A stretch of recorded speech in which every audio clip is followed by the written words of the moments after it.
Well, officially tomorrow, we have one of the best ancient banners ever, where you can actually pick your lord, alright? Lycan's a good pickup, but you should be going for ancient banners off of the lords that are with them. So, what that means is I will be going over all of the options for the lords you can pick, and going over the ones I would recommend. This is going to be a pretty quick video. I'm going to try not to waste y'all's time too much, so let's get right into it. All I ask is you like the video and subscribe. Anyways, starting off, we have the Never tier, which is for the heroes, the lords, that I would never, ever pick. If you pick any of these, you are throwing, and you need to not pick them, basically. Then we get to the I wouldn't tier, which honestly, for a caliber of this banner, unless you have every single lord in the game at A5, I wouldn't pick any of these. Either these are going to be like your Ymrit, your Demi, this is going to be your Solkadins. You know, these are heroes that are good in a couple areas, but just compared to the things above them, they're so far outclassed, I wouldn't even bother. Same with Elder. Honestly, Rygar goes in there too. I would put him higher up, though. He's not like the worst, but I still wouldn't pick him. And then Leia as well. Keep in mind, Leia is pullable on blue summons, which means for an ancient banner, you don't really want to pick them. Now, I would say Torador and Valderon are good pick. The only thing is there's currently a Valderon banner right now, so if you want to pull for Valderon, literally just pull for him on the Dracula banner, and then pick something else. And then Torador is also from blues, but he's just so good, especially at his A5 for late game players, to the point where I would say that he is in the good pick category.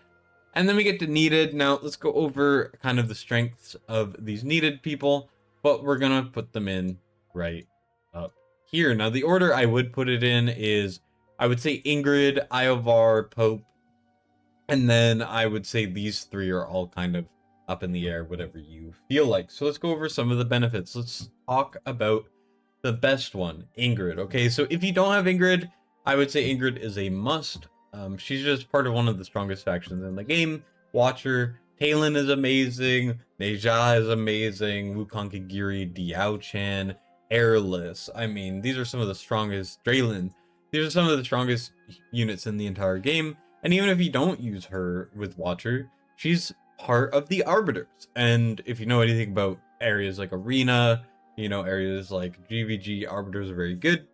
Ingrid's not really the best in GVG right now, but for a variety of things, she's very strong, okay? She's probably the most used unit in Arena right now. The only reason why she's not the most meta in single target is because of low BP abuse, which is very prevalent. And if that's not there, she'll be the most meta there, of course. And you may be able to use stuff like Piercer Teams, but that's, once again, only because of low BP abuse right here. This is actually a high BP, maybe this one isn't, but essentially, Ingrid is one of the more meta units in Arena. Not only that, for areas like Abyss, if you look over here, in Abyss, Ingrid is undeniably, you know, the best to a certain point, and she just enables some of the strongest units in the game. I use her on my Matrix, all right? I use her, I get about 84k on my Magic, and I have an A3 Ingrid. Not only that, Codexes, she's probably the best lord in the game, and she's really just used everywhere. Single target, AoE, anything you need. Now, moving on, we also have Pope. Pope, in my opinion, is purely an enabler now. He's actually a decent unit, just as, you know, raw him, but he's mostly a lord. And the reason why he's so good right now, even though he had a little small fall off earlier, is because Valara exists, and she's incredibly prevalent, and Lady Alex is very prevalent. Stuff like Erlang's good, and Ingrid is good, but mainly these three are going to be what makes up your Arbiter teams, okay? So, Arbiter, super meta in Guild versus Guild, super meta in Arena. I've used Pope in other areas, but that's mostly where you're going to be pulling for Pope.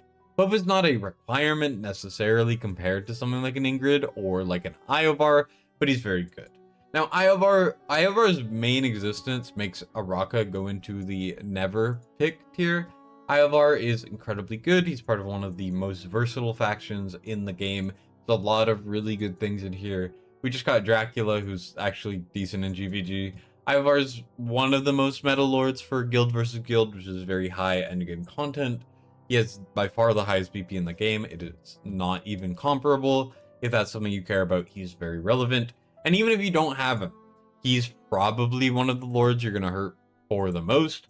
Like Ingrid, Pope, they're very good. They're very needed for PvP content. But Iovar, you just really hurt from not having.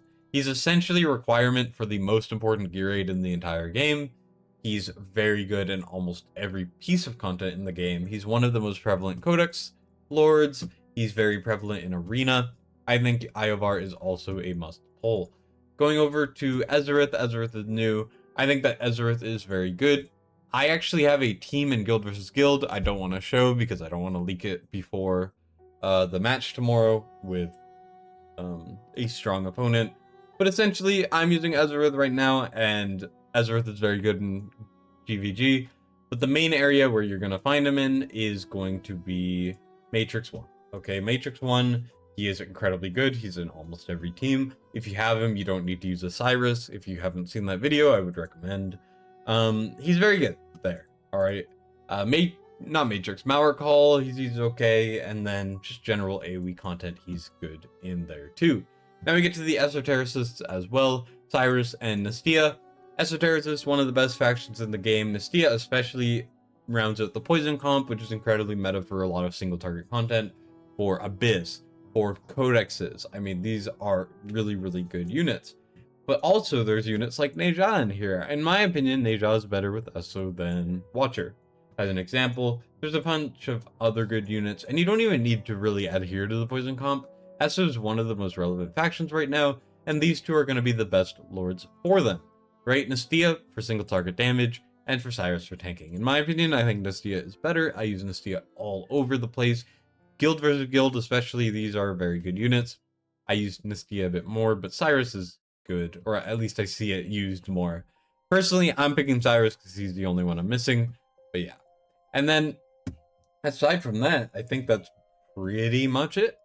I would only pick the ones on top. In terms of awakenings, if you have all of them, I would say Ingrid needs her A3. Iovar is only really for BP with awakenings. Hope, I think his A1's very good, but you honestly don't need him awakened too much. Ezerith, same story. Nestia's A3 and A5 are very good, but not needed. Cyrus has terrible awakenings, don't even bother. And then I would say that. So try to get your Ingrid up to A3 if she's not already. And then beyond this point, I would never really go for Pope Awakenings. I would go for either Iovar if you care about Guild v Guild, or frankly Nestia. I think Nestia's Awakenings are very good. That's just my opinion. Anyways, there's the list. Hope this helps. See you guys later, and Destined signing out.